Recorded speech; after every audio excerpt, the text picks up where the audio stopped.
नमस्कार। आज हम सब मिलकर केंद्रीय बजट 2026-27 की हर एक बारीकी को समझने वाले हैं। तो चलिए बिना देर किए शुरू करते हैं। तो सबसे पहले स्क्रीन पर दिख रहे इस नंबर पर गौर कीजिए। 7.4%। ये कोई छोटा मोटा आंकड़ा नहीं है। इकोनॉमिक्स सर्वे के हिसाब से ये FY26 के लिए भारत की अनुमानित GDP ग्रोथ रेट है। और सच कहें तो यही वो मजबूत बुनियाद है जिस पर इस पूरे बजट की इमारत खड़ी की गई है। तो अब सबसे बड़ा सवाल ये है कि इस जबरदस्त रफ्तार को बनाए रखने के लिए और इसे और तेज करने के लिए सरकार का आखिर प्लान क्या है ना? ये बजट इसी सवाल का जवाब देने की एक कोशिश है। और जवाब की शुरुआत होती है एक बहुत ही एम्बिशियस विजन के साथ। वो है 2047 तक विकसित भारत बनाना। तो ये बजट सिर्फ एक साल का हिसाब किताब नहीं है, बल्कि उस लंबी मंजिल की तरफ बढ़ाया गया एक बहुत जरूरी कदम है। अब इतना बड़ा लक्ष्य हासिल करने के लिए एक सॉलिड प्लान तो चाहिए, है ना? तो सरकार ने अपनी पूरी योजना को 3 मजबूत पिलर्स या कहें कि 3 कर्तव्यों पर टिकाया है। चलिए अब एक-एक करके इन कर्तव्यों को डीकोड करते हैं। तो ये 3 कर्तव्य हैं क्या? पहला है देश के इकोनॉमिक ग्रोथ को न सिर्फ तेज करना बल्कि उसे टिकाऊ भी बनाना। दूसरा है देश के लोगों की, हम सबकी आकांक्षाओं को पूरा करना, उनकी कैपेसिटी को बढ़ाना। और तीसरा, जो कि बहुत जरूरी है, सबका साथ सबका विकास के मंत्र को सच करते हुए ये पक्का करना कि तरक्की का फल हर एक इंसान तक पहुंचे। तो चलिए सबसे पहले कर्तव्य पर फोकस करते हैं।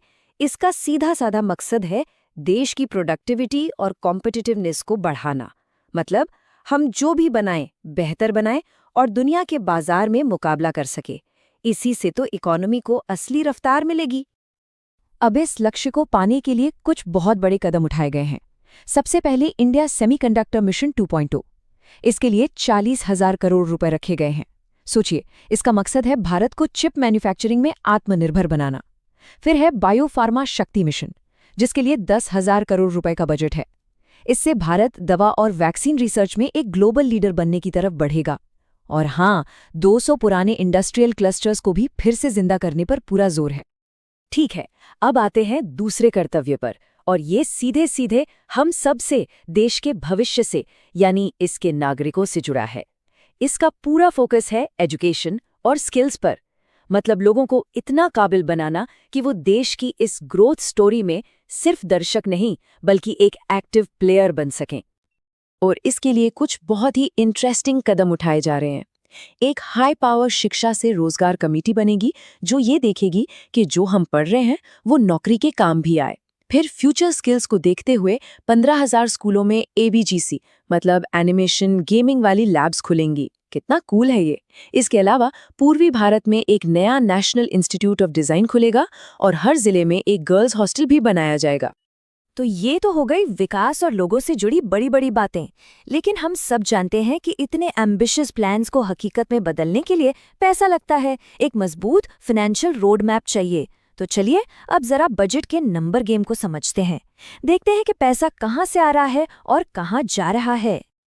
तो ये आंकड़ा देखिए, 53.5 लाख करोड़ रुपए। जी हाँ, 2026-27 के लिए सरकार का कुल अनुमानित खर्च इतना बड़ा है। ये नंबर अपने आप में बताता है कि हमारी अर्थव्यवस्था और सरकार की योजनाओं का स्केल कितना विशाल है। अब एक और बहुत जरूरी नंबर पर आते हैं, फिस्कल डेफिसिट। सुनने में थोड़ा टेक्निकल लगता है ना, पर इसका मतलब सीधा सा है, सरकार की कमाई और खर्च के बीच का गैप। सरकार का टारगेट है कि इस गैप को GDP के 4.3% तक ही रखा जाए, और ये एक अच्छी हेल्दी इकोनॉमी के लिए बहुत बहुत जरूरी है। अच्छा, अब जरा इस चार्ट को देखिए। ये सिर्फ बार्स नहीं हैं, ये एक कहानी बता रहे हैं। यहाँ आप साफ साफ देख सकते हैं कि सरकार की कमाई यानी प्राप्तियां और खर्च दोनों ही लगातार साल दर साल बढ़ रहे हैं। इसका मतलब सिर्फ ये नहीं कि इकोनॉमी बढ़ रही है, बल्कि ये भी है कि सरकार डेवलपमेंट प्रोजेक्ट्स पर लगातार और ज्यादा पैसा लगा रही है। ये स्लाइड एक तरह से पूरे बजट के फाइनेंशियल हिसाब किताब का एक क्विक स्नैपशॉट है। इसमें बहुत सारे नंबर्स हैं, लेकिन एक चीज जो सबसे अलग दिखती है वो है कैपिटल एक्सपेंडिचर। मतलब वो पैसा जो सड़कें, पोर्ट्स, रेलवे जैसे लॉन्ग टर्म एसेट्स बनाने में खर्च होता है। और इसमें लगातार जो बढ़ोतरी हुई है ना, वो ये बताती है कि सरकार भविष्य के विकास की एक मजबूत नींव रख रही है। चलिए अब बात करते हैं उस टॉपिक की जिसका हम सबको इंतजार रहता है और जिसका असर सीधा हमारी जेब पर पड़ता है। जी हाँ, इनकम टैक्स। इस बजट में टैक्स सिस्टम को लेकर कुछ बड़े और काम के बदलाव किए गए हैं। तो सबसे बड़ी खबर ये है कि एक बिल्कुल नया इनकम टैक्स एक्ट 2025 आ रहा है जो 1 अप्रैल 2026 से लागू हो जाएगा। सोचिए, ये नया कानून 60 साल से भी ज्यादा पुराने टैक्स कानून को रिप्लेस करेगा और इसका सीधा मकसद है टैक्स भरने के पूरे प्रोसेस को जितना हो सके उतना सिंपल बनाना। और ये सिंपल बनाने की बात सिर्फ कहने के लिए नहीं है। एक छोटा सा लेकिन बहुत बढ़िया उदाहरण देखिए। अब तक हम सब प्रीवियस ईयर, असेसमेंट ईयर जैसे शब्दों में कंफ्यूज होते रहते थे, है ना? अब इन सब की जगह सिर्फ एक टर्म होगा, टैक्स ईयर। है ना ये एक छोटा सा लेकिन बहुत काम का बदलाव? और यहाँ पर कुछ और ऐसे ही डायरेक्ट टैक्स से जुड़े प्रस्ताव हैं जो ईज ऑफ लिविंग यानी हमारी आपकी जिंदगी को आसान बनाने के लिए लाए गए हैं।